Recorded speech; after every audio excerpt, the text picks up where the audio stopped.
Hey guys, it's Brindley Tucker and the infamous Monica Reynolds. Say hi, Monica. You gotta start changing that intro, the great Brindley Tucker. I love that intro. It describes you. I wonder what I'm infamous for sometimes.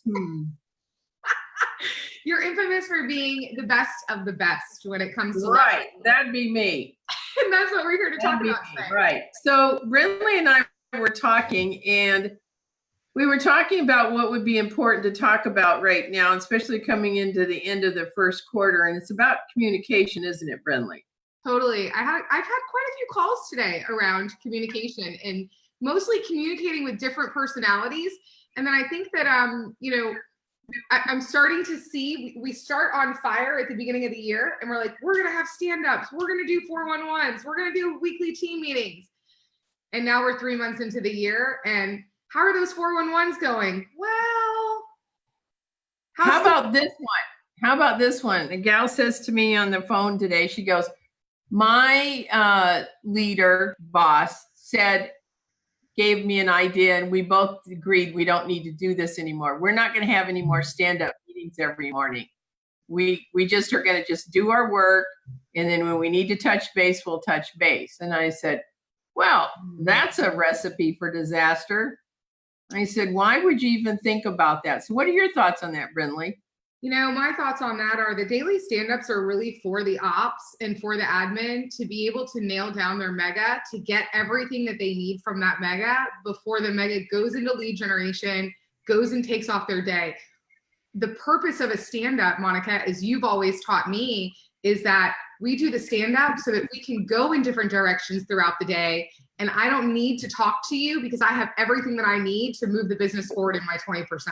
That's it. Yeah. And, I've always said things, Brindley, that, what are five? I just would ask my assistants in a huddle, give me 3 to 5 things that you're focused on today. I don't need to know about the little things, the 3-5 big things. The second thing is, tell me without a doubt, what you need from me before 12 o'clock. What do you need that you don't have? What questions do you have?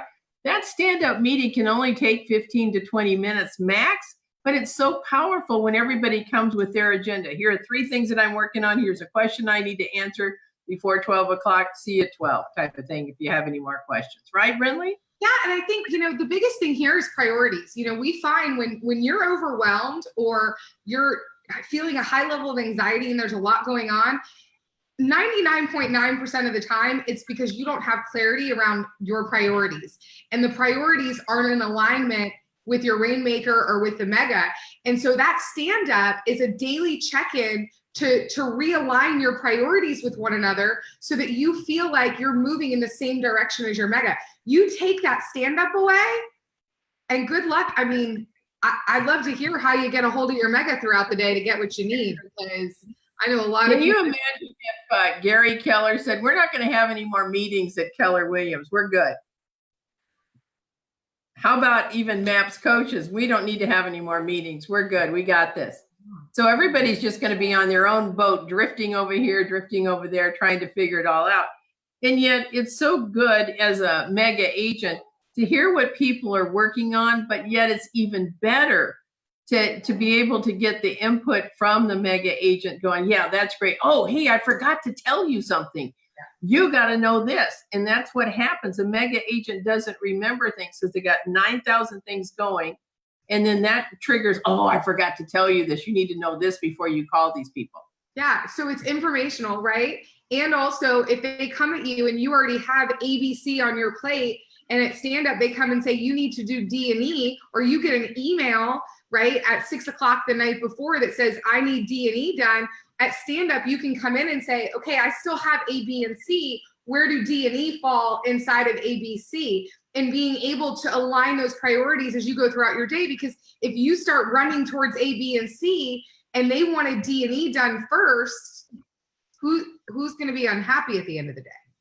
Here's the biggest problem. Oh, I can't meet with you. I'm super busy right now. We'll catch up. And it never happens that you catch up. And then tomorrow it happens again, and then you get off track. So what do you say as to an executive assistant whose mega agent blows the huddle time all the time? I always say that the huddle is the responsibility of the admin. The admin owns it. You call them 15 times till they answer the phone and sit on the phone with you if you have to. They don't have to be in the office. You can call on the phone. They can do it on their way to an appointment. They can do it on their way into the office. You have to own that. I'll also say to our leaders out there, for the megas and rainmakers, every time you skip a stand-up or skip a 411 meeting, and Monica and I both are leaders, we get this, right? Things come in the way. It's an easy thing to move, to put a client first. Yet as a leader, you're telling that person that they're not important. Every time you skip a stand-up, every time you miss a 411 and you don't replace it, you're telling your admin that they're not important to you. And over time, they will feel underappreciated and they'll leave.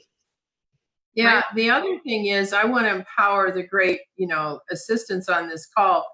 It's your job to track the agent down to say, we need to reschedule this. What time are you coming into the office? Not coming in today. Great. What time? What time do you have after 1 o'clock after your appointments? Yeah. It's your job to track them down. If you let them get away with it, you now taught them that you don't care either about that meeting. And you've got to just show that it's important, you care, and it's how you stay in communication with the agent and you don't get frustrated not knowing who's on first base, what am I doing, did I do this right? That's a real critical time. And you spend more time with this person than you do anyone else in your life. And so there's two reasons people get divorced. It's usually communication and money. Yep. So let's not get divorced over communication. And most assistants will get tired of the job because they're just exhausted from trying to track the agent. They don't know what's going on. They can't get answers, and they don't feel fulfilled as a great executive assistant when they probably are awesome. So that's why I say track them down. Most agents are not great leaders or business people. They're great salespeople. They're so great. Sell them on the fact you need it. Yeah, sell them on the fact that you need these meetings. Sell them. And we're there to support them. And so I think, Monica, you just brought up a really good point. It's creating buy-in for them to know that you're hunting them down because you need to drive things forward so they don't get the job back. And don't be afraid to say that. I don't want you to get this job back, so I need 15 minutes at the beginning of every day so I can make sure that I have everything I need so that you don't get the job back. Yeah, when you feel as an executive assistant, TC, listing manager, DO, when you feel that there is something going sideways, you just need to say it. You need to say, hey, I got to be honest with you. I have a feeling that this isn't going well. Do you feel the same way I do? So just say, hey, I got to share something with you. I'm concerned about this. So always be willing to just approach them. And when you've got a high D personality, you need to say, I need 1 minute of your time. I need 30 seconds of your time. Now, you and I both know it's not going to be 30 seconds, but that's how you get their attention, because they go, oh, of course, I have 30 seconds. What's up? What do you need? And then no stories. You don't need to give them stories. It's the question and bullets. What are the most important things they need to know? And what are the most important things that you need? They don't need to know the why. They don't need to know the how. You just need to get what you need and get out of there, right? I think it's really important. Also, I've never heard a high D mega say, my assistant communicates with me too much. That's like a listing saying, stop calling so much, right? Yeah, and with a high D, no news is good news. So if you don't hear from me, everything's great. Because with a high D, you're going to hear from me if everything's not great, right? And so I always encourage, even if it's just, hey, I want to loop you in on this, no need to respond, over communicating with them so that you don't get, so they're not coming back to you constantly going, where are we with this? Where are we with that? Is this done? Or they have that 3 a.m. in the morning, they pop up in bed and go, I haven't heard about this. Is this done? Right? Right. We've all had those moments with our megas. So it's over communicating, even if you don't need a response. Just say, hey, I don't need a response. Just wanted to loop you in. 123 Main Street, inspections completed. Right.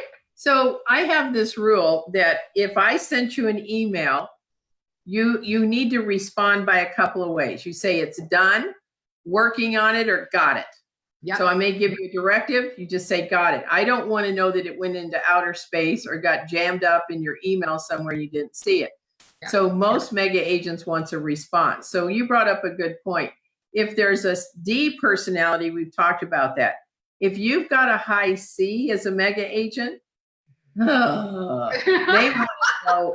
to know ad nauseum everything you're doing, how it's going, and they're very difficult with these things. So to a point, you can CC them on all the stuff that they need to know, and just say, hey, I wanted to review these things quickly with you. I wanted you to look at this to see how we can process this. Use the words. Let's analyze this together. They love those kind of words, and they need to be looped in. Where a driver's going, like you said, I'm expecting you to do your job, loop me in where I need to know. And yet, when I give you something to do, all I need you to do is just say done on it. You don't need to tell me how you did it, what anybody said, just say done. And I got it. Job. Yep, got it, working on it. We'll get back to you.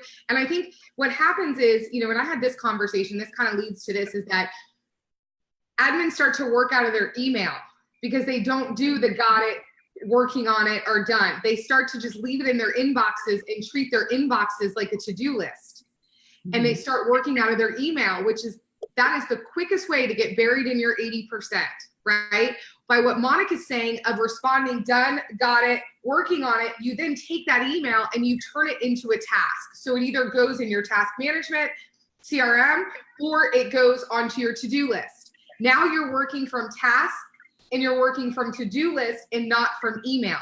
When you can get in the habit, because again, most megas, the majority of megas aren't going to care. They just want to know that it's done. That's it. So if you just let them know that you're working on it, it can then go into your system and fall into the order of priority that it needs according to the tasks that are already on your plate. So I think that's really important, because that email, if you start treating the email like your task list, you're done. It's like, game over, right? Game over. Yeah. So let's talk about another thing in communication that's a pet peeve, and that is when an agent has an assistant and they say, oh, here, this is the problem. This is one's for you. And I call that the baby with the dirty diaper, right? Oh, I love your analogies, Monica. Yeah, keep the baby with the dirty diaper. And so a great EA, transaction coordinator, all the different people, if you go to an agent and you say, here's the challenge, here's what I think are a couple of solutions, tell me what you think, point me in the right directions, I got it. I got this baby with the dirty diaper. What an agent hates to hear is, oh, this one's for you. You take it. I can't handle this. They're really upset. You better call them back. That is not good. And I've had an assistant a long time ago who liked to hand me the baby with the dirty diaper. And I kept thinking to myself, man, all I am doing is cleanup. So I taught her to not come to me unless she had 2 solutions figured out. I don't care where she found the solutions, but she better think through it, come up with a couple. And then I would always tweak them a little bit until she really got to understand how to do it. After a while, I never saw a baby with a dirty diaper. Well, and just remember too, when you get the job back as a mega, that's when you need to start evaluating your talent. And as an admin, if the agent's getting the job back, there's something wrong either in the system or in the people, right? It's always the system or the people. And I always say people are innocent, systems are guilty until you prove that the system is innocent, right? Then it's the people. So it's going back to the system and saying, okay, why are we in a position where I'm getting the dirty diaper back? Someone asked a question, Monica, and I think you'll find this humorous because I think you know who it is. What do you do when you have a high S mega and a high D DOO when the roles are reversed? And we don't see this very often. Yeah, when we do. Then is that you have to do, the word's called versatility. So when you approach an S, they do not like bad news, no bad news. So you always want to go, hey, I've got some great news. Here's 2 listings that need a price reduction, and then we get an offer. Versus these houses have been on the market for 42 days. They're never going to sell. Mm-hmm. You don't say that to an S. So remember, they do not like confrontation. No. So always the D's got to tone it down and get a smile on your face and say, hey, you got a couple of minutes to talk? They don't like change, sudden change. So if you want to change something You've got to approach them in a whole different way, saying, hey, let's talk about a couple of things. And I wanted your input. And I've been thinking about how great our business is. And maybe if we just did a tweak here and a tweak there, we would have maybe this outcome, which would be so great for our clients. So that's how you talk to an S. A D's got to become versatile and tone it down. So I have a son that's an S, and I have a fun story about that. So he was talking to me and he goes, he's trying to get some listings and he's very successful. And I said, well, when are you? He goes, I'm calling the expires. I'm not getting them. And I said, well, you get them after 5 o'clock. He goes, mother, I would never call anyone after 5 o'clock. I go, why? And he goes, they might be having supper and I don't want to interrupt their family time. Okay. I go, what are you talking about? What if they don't have a family? What if they don't have any money for supper? What if they need to sell their house? Oh my gosh, but that's an S.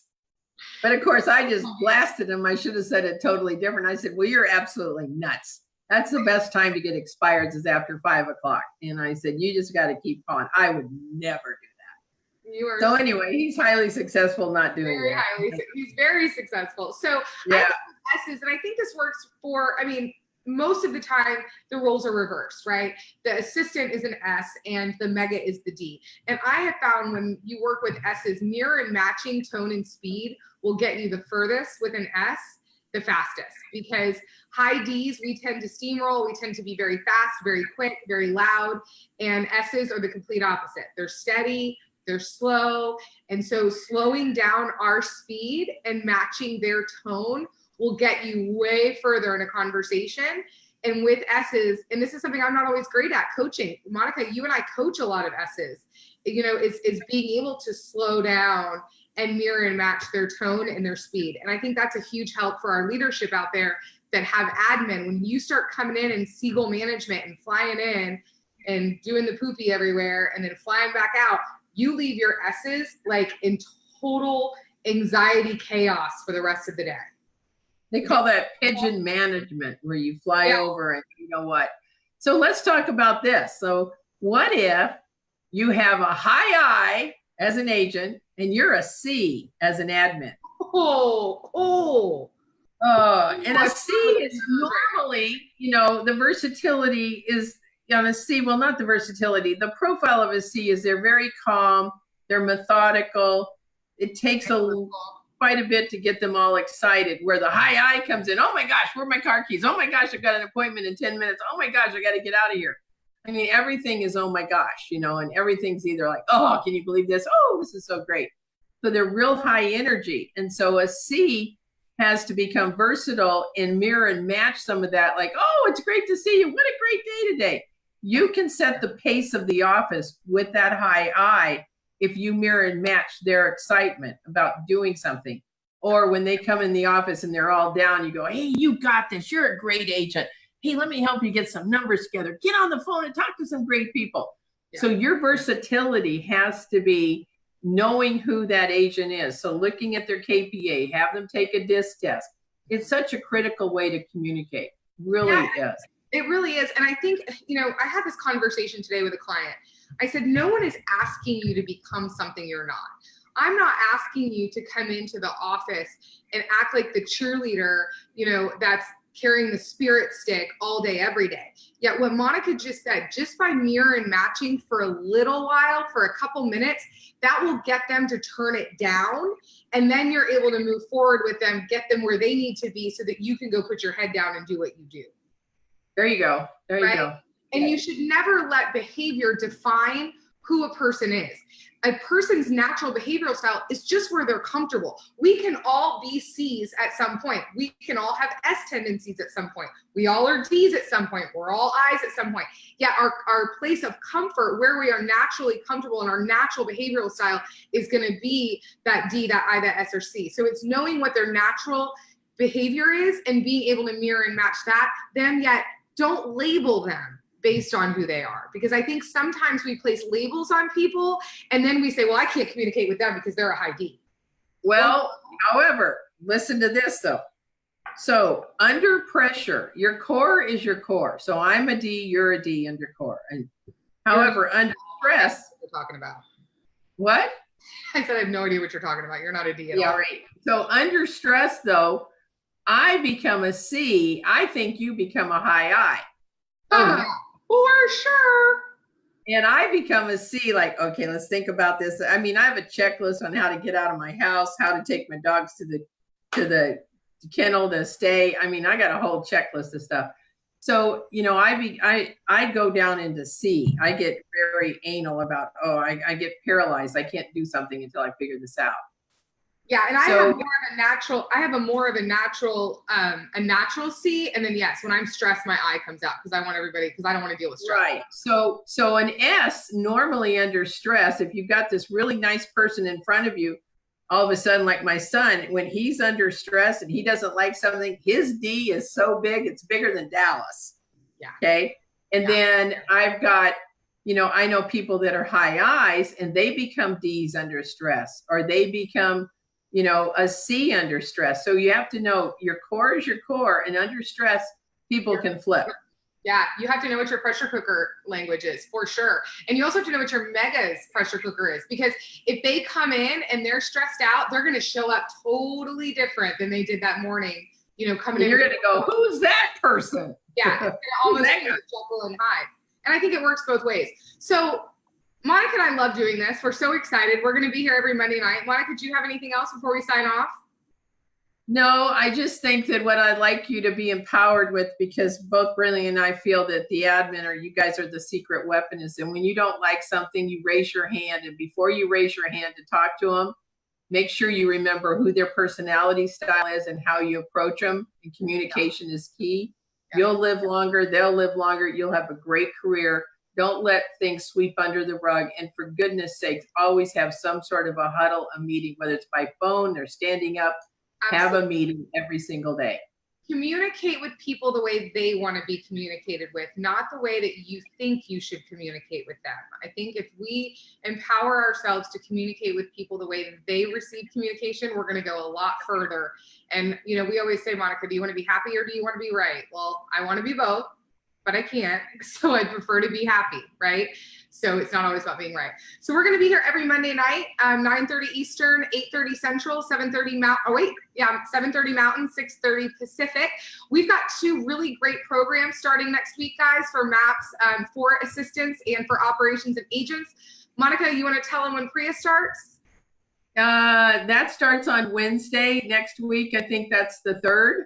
Yep, Wednesday, April 3rd. If you want any information, go to mapscoaching.com. It's all there. We're still going to honor the discount from Family Reunion. You put in FR100. That's for agents and assistants, and it's basically foundational pieces building systems. And then Brindley, tell them about our program that we do, which is really great, the deep dives on. We're really, really excited. We're starting the Perfect Operations team next Thursday, April 4th. You can get information on that. That's going really deep into listing management, transaction coordination, and the director of ops, where we talk about accountability, recruiting, P&L, finances, how to basically run the operations of a real estate team. Also, we're really excited. We'll be doing a free webinar next Thursday, April 4th. Stay tuned for that information. Follow us on Facebook. Monica and I have a new program launching, and we think you're going to be really, really excited about it. So stay tuned for special announcements around that. That's going to start in May, and I don't think you guys are going to want to miss this. This is a big one. MAPS hasn't had something like this in a really, really long time. So we're getting excited about launching all of these in the spring, and we hope you guys sign up, FR100 to get discounts, and we will see you guys next Monday. See ya. Thanks, everybody. Bye.